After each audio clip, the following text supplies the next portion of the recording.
Wanderers, we had the Campfire Chat today with the live updates for Season 11. We got the patch notes, we got a brand new trailer, and this was pretty insane. On the screen here, it is the Season of Divine Intervention. Now, unfortunately for me, and I'm sure a lot of you out there, the season will not actually be launching on the 9th. It's going to be launching on December 11th at 8:30 PT. Now, it's 8:30 p.m., and I believe that's right after the Games Award end. Now, we're all highly suggested to watch the Game Awards. I'm hopefully going to be able to get out of work and be able to stream the Game Awards, and then we'll hop right into the season and play on the Barbarian because we're wearing the Barb Nation hoodie, and there were a ton of insane buffs to the Barbarian. Now, I'm going to make a completely separate video on the Barbarian. We're going to cover all of the changes that they made, and this is basically just a recap of the Campfire Chat. So if you did get to watch it, this is just going to be going over that, and then we will talk about the Barbarian changes and all of that really good stuff in a separate video. But the first thing that they started covering was the Capstone dungeons. Now, we went through a bunch of different developers. They talked about different segments. You can actually get into the Torment tiers now before level 60. If your character and your build is strong enough to complete the Capstone dungeons, you can get in there before you have hit the max level, which will give you access to more gear. You can start getting greater affix gear. You can start getting more experience because the higher up in the Torment tiers, the more experience you get. And that will allow you to level up faster, which is a very cool thing because we've never been able to do that before. And we've had some builds that were at level 60 that were very, very strong before you hit max and you start getting your 750 gear. So it's going to be pretty cool to be able to jump into those Torment tiers early on. They did take some big swings. And that's what they said they were doing with Season 11. There was a lot of really big changes. So we're going to see some pretty massive changes to how our gear works and how we're going to be approaching the season. And if you were worried about your characters being a lot less powerful than they were, just wait till we get further on because they definitely will not be, and they may end up even being stronger. Tempers can crit now, and what that means is that Tempers will be able to have a chance to become a greater affix.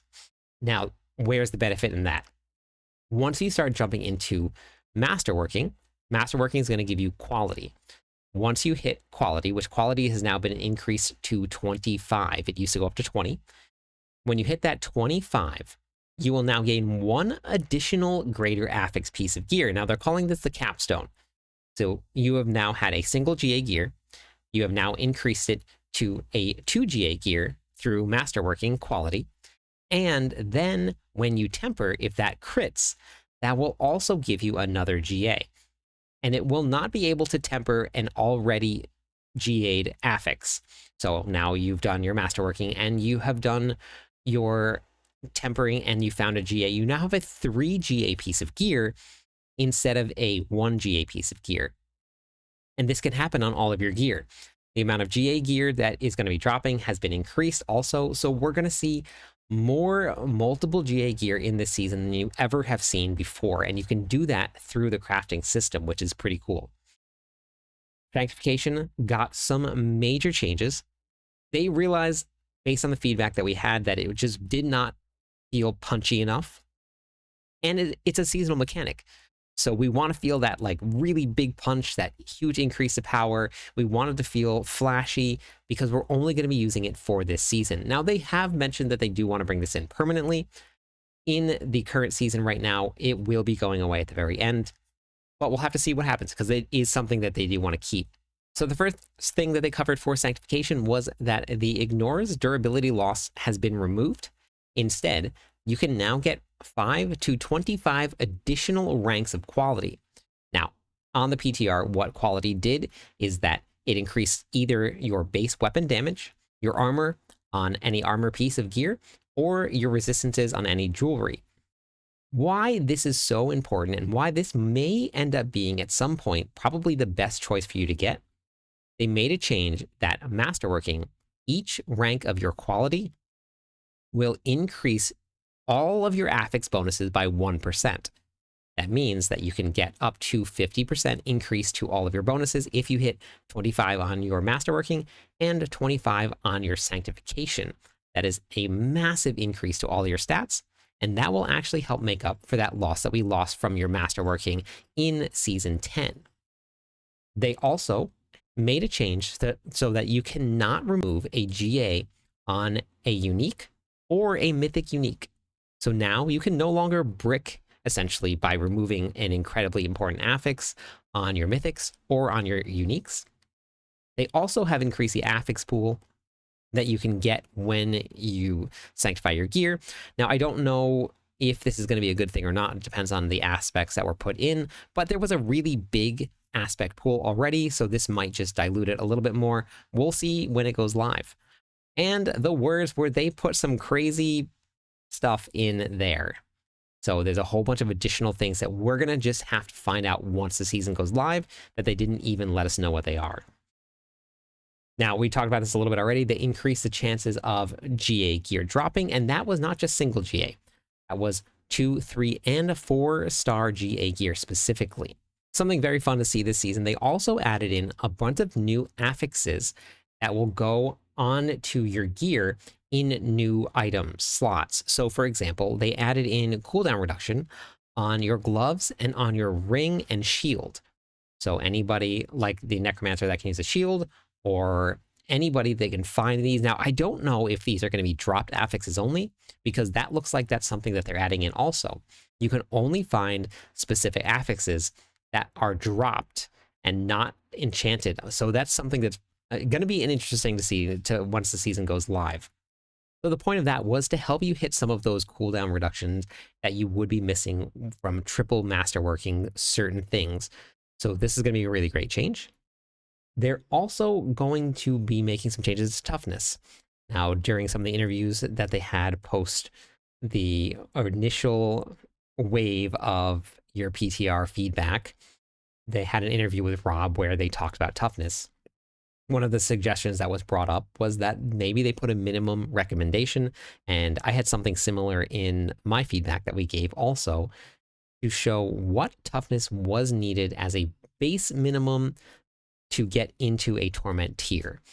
Because right now, as it stands, we had no idea. So they added that in, really great addition.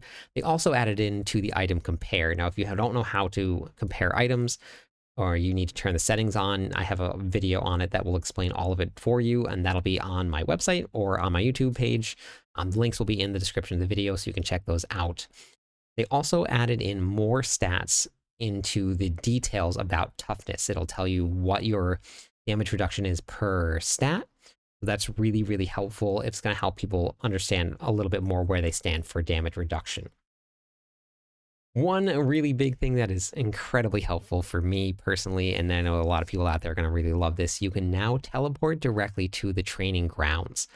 The training grounds also has a ton of vendors in it. It's going to be a lot more user-friendly if you're testing out new builds and you're trying to figure all of this stuff out.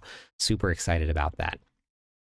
The next thing that they covered was all of your waypoints will be unlocked if you choose the right skipping of your campaign. Now, you're going to have the options when you create a character to skip the campaign to unlock all of them. If you don't want to and you want to go exploring, you can do that too.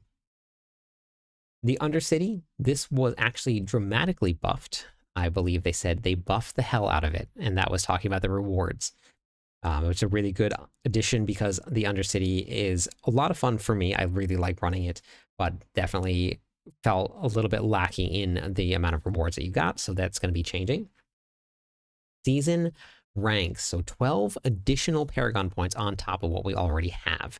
That will actually help you earlier on than it will later on. Once you hit a certain point in the Paragon boards, you don't really get much out of them because you're just putting stuff into main stats. So main stats do help, but that's really all you're gaining after a certain spot in the Paragon board. So this will help you early on by completing your seasonal ranks and gaining more Paragon points early. Unlock your glyphs faster. So this is a fun change that they're going to be adding in. More skill points from capstones and more rewards. They felt like the rewards on the capstone, which was my exact sentiment. As soon as I killed the very first capstone boss on the PTR, I was like, well, I guess that's it for the drops. So they noticed that. They are now giving 2 skill points per capstone dungeon that you complete instead of 1, which is pretty big. And they also are going to increase the rewards that you get from unlocking and beating a capstone dungeon. So the final rank of your seasonal ranks is actually going to be very difficult to complete. You will not have to get to rank 6 to unlock your pet. Your pet will actually be in rank 5, so you'll be able to unlock that from your seasonal journey, get your cosmetics.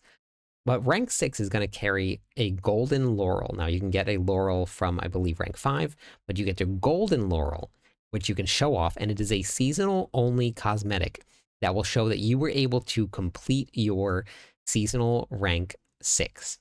It's supposed to be hard. We don't know how hard it is or what's going to be in it.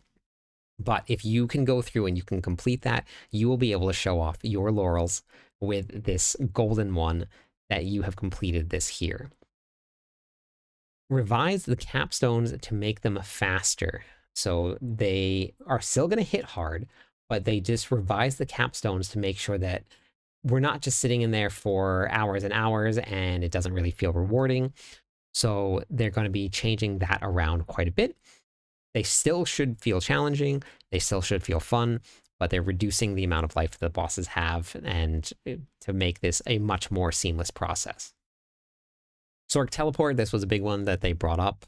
The Oculus will now allow you to have infinite teleports, but that is really going to be your main source. Instead of using your evade, you're going to be looking for an Oculus.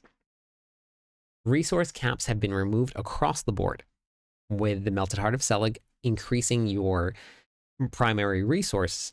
They ran into a whole bunch of scaling issues, especially with the Barbarian on the PTR, where these caps that they missed were scaling damage through the roof all over the place.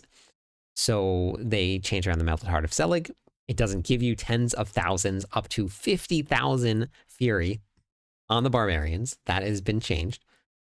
It will now double your primary resources, and all of the damage caps have been removed. So an example of that would be Romuladni's. Romuladni scales off of your maximum resource, and if you have 50,000 resources, it gives you half of that as a multiplier. So you're getting a 25,000x. So they removed that scaling, but they also removed the massive numbers for Selig. Now, Selig has been put into the game based on the Chaos perks, and the Chaos armor is all being looked at to be integrated in fun ways like Selig. Selig was a riff off of the Mana Shield from the Sorcs, which everybody really loved, so they brought it back in a Mythic Unique. Now, it's going to be changed a little bit. It's not going to feel exactly the same. It's not what they said was a 1-to-1. So the way that your Mana Shield works is that if you took 10 damage, then you would lose 10 of your primary resource. With Selig, if you take 10 damage, you may only lose 1 resource. We don't know exactly what the numbers are, but they changed it around so you will still feel very tanky, even if you only have what should be about 1,000 to 2,000 life. It seems a little scary, so we're going to have to see what it feels like when we get into the game itself. But those were some really great changes that came out of this. We'll not have crazy running off multipliers, but we will still have uncapped, which is amazing, damage multipliers in the game. Some of the learnings that they took out of Season 10, which has been one of the most successful seasons out there, was that they wanted to give multiple activities to get the items that you're looking for instead of just one. So take your uniques, for example. You have to go and you have to sit in a boss room and you have to kill the boss over and over again and hope that you got that. In Season 10, if you're looking for your Chaos Armor, you can go to a Nightmare Dungeon with the Chaos Rifts in it. You can go and do Hell Tides to farm your materials to purchase some of your Chaos Armor. You can go do the Infernal Hordes to get more Chaos Armor. There was so many different places to get that Chaos Armor that you didn't feel like you were trapped inside of just one space doing the same thing over and over again. So they're taking that feeling and they're implementing it in Season 11. So if you want to do a boss run, let's say Duriel, you can now actually go to Hell Tides and you can kill Duriel there and have a chance for something, one of those uniques to drop. Then you have killed Duriel a couple times in Hell Tides. You're getting all your essence to go and you gotta go down to Zarbinzet, and you can go to Asmodan's summon, and you can put the essence that you got from doing Helltides, and you can kill Asmodan and then get the Duriel drops there. You've done that for a little while. Now you can go over to actual where Duriel is in his den, and you can kill Duriel there. It'll allow you to open up a whole bunch of different ways to continuously get the same loot, but just different places to go get that loot and different activities to do. So it's a very good way to approach it. And this is the way that they say that they're going to try and implement the seasoned and things that they're learning, and then bring them back in fun, inclusive ways that won't break the game. Something that is kind of a bummer is that they are going to be taking the tower and it's going to be delayed. They said that it won't happen until early January, and that's going to be in patch 2.5.2. That normally is like 2 to 3 weeks after the season launches. So we're looking at early January. So probably, I'm guessing that first Tuesday in January, which may be somewhere around the 6th, but that is complete speculation. So we'll have to see what happens. They wanted to make sure that it is ready to go, and they want to make sure that when it does launch, that the devs are there to make any adjustments that they need. So we're going to be seeing that a little bit later. They did talk a little bit about the way that they are trying to integrate the tower, because a lot of people have said that it's very similar to the pits. They do want it to go in a separate direction. And as they develop this, because it is still in beta, they said that they'll be very transparent about what they're doing, and they want all of the feedback, and they will have separate rewards. And one of the things that came up with the Q&A, which we'll get to in just a second, was about the rewards from the tower. So we'll jump into the Q&A section and we'll talk about that a little bit. One of the questions was, and this is the question on everybody's mind here, is will Chaos Armor stay? Well, the question is no. We're not going to be keeping Chaos Armor in Season 11. That was said as soon as Chaos Armor was announced at the Sanctuary sit-down, so we know that that wasn't going to stay. But it will be coming back in fun ways, like the Melted Heart of Selig. They redid a mythic, they added it back into the loot pool now in a different way. So we'll see some of that soon. Monster increase in the patch notes for bosses and elites. Now, in the patch notes, it said the monster life for bosses has been increased. When they talked about reducing that, it was not correct.